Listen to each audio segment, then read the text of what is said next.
श्री असदुद्दीन ओवैसी जी, एक मिनट जरा। जिन माननीय सदस्यों को अपने भाषण सभा पटल पर रखने हैं वो कृपया रखें, उनको अनुमति है, प्लीज। शुक्रिया सर। मैं सदर जमहूरिया के खुतबे की मुखालिफत में खड़ा हुआ हूं। मैं बरसर इख्तिदार जमात से जानना चाहूंगा, क्या ये सच नहीं है कि आप ही के आदाद शुमार 75वां NSSO का डेटा ये कहता है कि 25% मुस्लिम बच्चे पैसों की गुर्बत की वजह से तालीम से ड्रॉप आउट हो जाते हैं?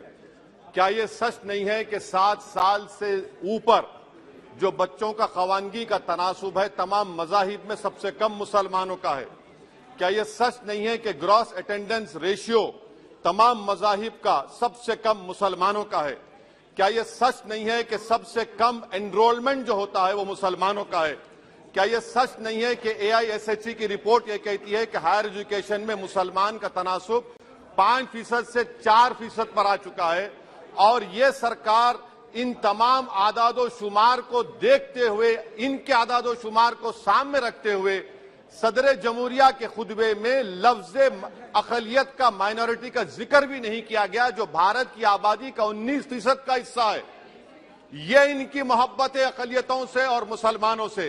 सर, क्या यह बात सच नहीं है कि आपने माइनॉरिटी के बजट को 40% कम कर दिया, स्कॉलरशिप के पैसों में 560 करोड़ रुपए कम कर दिए? ये आपकी मोहब्बत है जो नफरत की निशानी बनती है। नरेंद्र मोदी की सरकार ये नहीं चाहती कि अक़लियत और मुसलमानों के बच्चे तालीम याफ्ता होकर इस देश को मजबूत करें।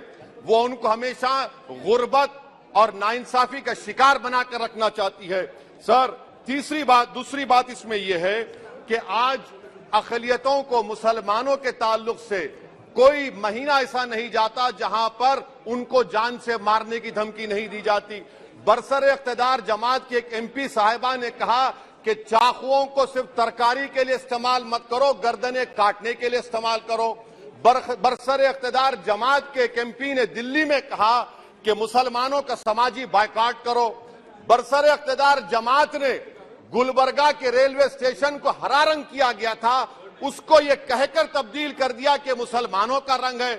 सर, मैं पूछना चाहता हूं, क्या नरेंद्र मोदी की सरकार तिरंगे के हरे रंग को निकाल देंगी?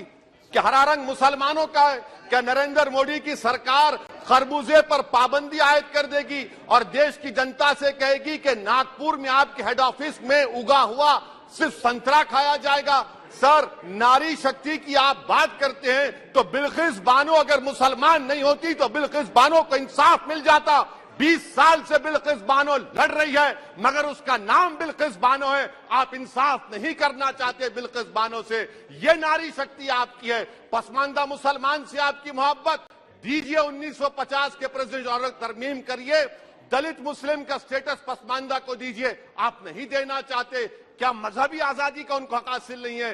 स्पीकर साहब, मैं मुसलमान हूं, मेरे बगैर ये मुल्क नामुकम्मिल है। मैं इस मुल्क का यरगमाल नहीं हूं, मैं इस मुल्क का कैदी नहीं हूं। मैं पूरे सिटीजनशिप की राइट को चाहता हूं और अभी चाहता हूं। कब आप बिहार के सुरजापुरी और कुल्हिया बादरी को कौमी OBC स्टेटस देंगे? स्पीकर साहब, दूसरी अहम बात मैं कहना चाह रहा हूं, चीन का जिक्र आपने किया। क्या प्रधानमंत्री अपनी जबान को जुम्बिश देंगे और चीन का नाम लेंगे? क्या आप चीन को डेमचौक और डेमसांग से उखाड़ कर फेंकेंगे? DGP कॉन्फ्रेंस में चेयरमैन साहब कहा गया कि 65 पेट्रोलिंग पॉइंट में से 26 पेट्रोलिंग पॉइंट पर भारत की फौज पेट्रोलिंग नहीं कर सकती है। चीन से आप डरते हैं। अरे, डिसएंगेजमेंट हुआ तो डी-एस्केलेशन कब होगा? डी इंडक्शन कब होगा? चीन से आप डरते हैं। 3 साल से चेयरमैन साहब 50,000 भारत की फौज हजारों फीट चोटियों पर बर्फ में खड़ी हुई है। देश के प्रधानमंत्री को क्या भारत की आवाम पर भरोसा नहीं है? भारत की फौज पर भरोसा नहीं है? अरे, चीन का नाम लीजिए वजीर आजम, डरिए मत चीन से। तीसरी पॉइंट सर, हमारे कानून के मंत्री चले गए। पैराग्राफ 79 और 82 में बेसिक स्ट्रक्चर पर, आईनी ओहदों पर बैठे हुए लोग बेसिक स्ट्रक्चर पर तनकीद करते हैं, लॉ मिनिस्टर कॉलेजियम पर तनकीद करते हैं। इस ऐवान में जब NJSE का बिल आया मैं वाहिद एमपी था, अब याद होगा आपको, जो मैंने कहा था कि भारत के संविधान के खिलाफ होगा बेसिक स्ट्रक्चर के। इंदिरा गांधी से सबक हासिल करना चाहिए। इंदिरा गांधी कहती थी कि जुडिशियरी मेरी पाबंद होना, अब नरेंद्र मोदी कहते हैं कि जुडिशियरी मेरी वफादार होना। इंदिरा गांधी ने 42nd अमेंडमेंट किया, देश की जनता ने इंदिरा गांधी को इख्तियार से बेदखल कर दिया। आप वही इंदिरा गांधी के इरा को ला रहे हैं। आप बताइए स्पीकर साहब, क्या ईसाई मानने वाले व्हाइट टेरर हैं? क्या ईसाई मजहब के लोग व्हाइट टेरर को फरोग देते हैं? आप बताइए। मैं यहां पर जजेस को तहफुज करने के लिए नहीं खड़ा हूं, मैं बेसिक स्ट्रक्चर की हिफाजत में बोल रहा हूं। मैं अदलिया की आजादी के लिए खड़ा हूं, मैं एग्जीक्यूटिव की आजादी के लिए खड़ा हूं, लेजिस्लेचर की आजादी के लिए खड़ा हूं। चेयरमैन साहब, कोर्ट का काम ये नहीं है, जजेस का काम ये नहीं है कि नरेंद्र मोदी सरकार की मदद करे। अदलिया का काम यह है कि इस देश की कमजोर और मजलूम आवाम से इंसाफ किया जाए।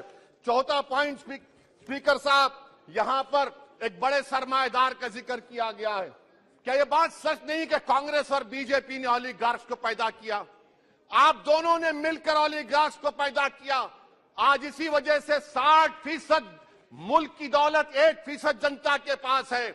आप दोनों ने बैठकर मलाई खाई और गरीब और नौजवान पिस रहा है। अरे बताओ, ये जो 28 लोगों की लिस्ट है जो देश का पैसा खाकर भाग चुके हैं या बैठे हुए, उसमें कोई मुगलों का नाम है क्या? कोई मुगलों का नाम नहीं है, मगर आप उस पर कुछ नहीं बोलेंगे। संडेस रास कंपनी 15,000 करोड़ नाइजीरिया और केनिया की कोर्ट में जाकर कहती है कि हम हिंदू हैं, भारत को आएंगे तो प्रोसिक्यूशन होगा। आपने कोर्ट में कुछ नहीं कहा, वहां पर एसआईटी आपने बनाई। मगर शुक्र है, मैं लाइटर वेन में कह रहा हूं कि हाइडेनबर्ग अगर यहां होता तो यूएपीए लग जाता उस पर। और सर, मैं नरेंद्र मोदी सरकार को मशवरा दे रहा हूं लाइटर वेन में कि ये अंग्रेजी का अल्फाबेट ए बड़ा अशुभ है आपके लिए। AA को आपने कहा कि बेटा फाइटर एयरक्राफ्ट बना, बैंकरप्ट हो गया। अब कैपिटल ए को आपने 17 इंडस्ट्री दे दिए, हम पूरे विश्व में मार्केट कैप हमारा 5वें नंबर पर आ गया। सर देश के प्रधानमंत्री से बताना चाह रहा हूं कि वजीर दाखिला का नाम भी ए से शुरू होता है। मैं खत्म कर रहा हूं। मैं चेयरमैन साहब, मैं सरकार से पूछना चाह रहा हूं कि क्या जनवरी 2024 और फरवरी में क्या ये सरकार थर्मो न्यूक्लियर ब्लास्ट करने जा रही है? कि आपने हमारे अतराफ में देख लिया कि उसके वाकई व नतायज क्या निकलने वाले हैं? चेयरमैन साहब, मैं आपको बता रहा हूं कि चीन के बारे में कि हमको बीबीसी की रिपोर्टिंग की जरूरत पड़ेगी, जिस तरह 2002 गुजरात के बारे में कहा गया। स्पीकर साहब, अकलियतों के बारे में, मुसलमानों के बारे में एक शायर ने कहा था, आग से आग बुझाने को कहा जाता है, जख्म पे जख्म खाने को कहा जाता है।